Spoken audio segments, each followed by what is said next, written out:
Hello friends, સ્વાગત છે તમારું મારી ગુજરાતી રસોઈ ટિપ્સ ચેનલમાં। આજે આપણે બનાવીશું વ્રત અને ઉપવાસમાં ખાઈ શકાય તેવા ફરાળી સાબુદાણાના અપ્પમ। તો ચલો આપણે બનાવવાનું શરૂ કરીએ। તો ફરાળી સાબુદાણાના અપ્પમ બનાવવા માટે મેં અહીંયા એક મોટી વાટકી જેટલા સાબુદાણાને 2 કલાક માટે ગરમ પાણીની અંદર પલાળી રાખ્યા હતા। અને તમે જોઈ શકો છો સાબુદાણા એકદમ સરસ રીતે અહીંયા પલળી ગયા છે। તો આ રીતના સાબુદાણા પલળે ત્યાં સુધી આપણે સાબુદાણાને પલાળી રાખવાના છે। તો અહીંયા તમે ગરમ પાણીની અંદર પલાળશો તો 2 કલાકની અંદર તમારા સાબુદાણા એકદમ સરસ રીતે પલળી જશે। તો હવે આપણે સાબુદાણાને એક મોટા વાસણની અંદર લઈ લઈશું।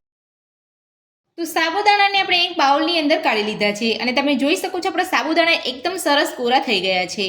તો તમારે આ રીતે 2 કલાક માટે સાબુદાણાને ગરમ પાણીની અંદર પલાળી રાખ્યા પછી તમારે કાણાવાળા વાસણની અંદર કાઢી લેવાના છે અને કાણાવાળા વાસણની અંદર તમારે 10 થી 15 મિનિટ માટે રહેવા દેવાના છે। એટલે તમારે આ રીતે એકદમ સરસ રીતે તમારા સાબુદાણા કોરા પડી જશે। તો સૌથી પહેલા આપણે સાબુદાણાની અંદર એક બાફેલો બટાકો છીણીશું।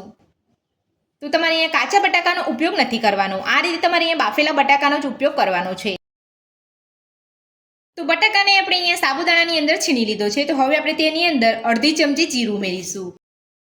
તો તમે આખા જીરાની જગ્યા ઉપર તમે શેકેલા જીરાનો પાવડર પણ લઈ શકો છો। તો હવે આપણે એક મોટી ચમચી જેટલી આદુ મરચાની પેસ્ટ ઉમેરીશું। 2 થી 3 ચમચી જેટલો શેકેલા સિંગદાણાનો ભૂકો ઉમેરીશું। સાથે ઝીણા સમારેલા લીલા ધાણા ઉમેરીશું। અડધા લીંબુનો રસ ઉમેરીશું। 1 ચમચી દળેલી ખાંડ ઉમેરીશું। સ્વાદ પ્રમાણે સિંધો મીઠું ઉમેરીશું। હાથની મદદથી બધું સરસ મિક્સ કરી લઈશું।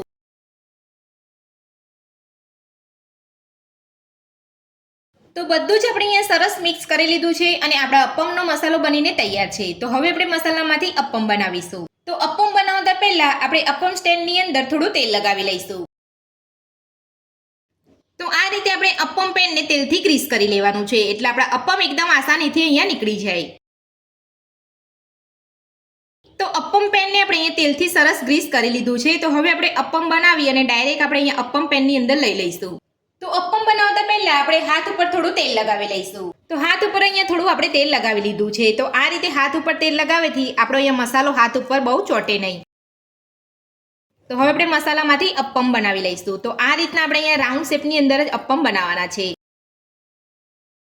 તો અપ્પમ આપણે અહીંયા બનાવી લીધો છે। તો હવે આપણે અપ્પમ પેનની અંદર લઈ લઈશું। તો આ જ રીતે બધા જ મિશ્રણમાંથી અપ્પમ બનાવી લઈશું।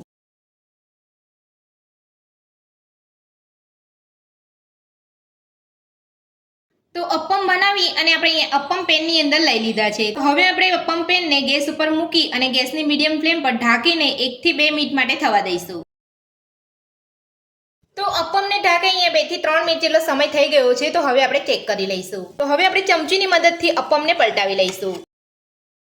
તો તમે જોઈ શકો છો આપણા અપ્પમનો એકદમ સરસ કલર આવ્યો છે। તો હવે આપણે બધા જ અપ્પમને પલટાવી લઈશું।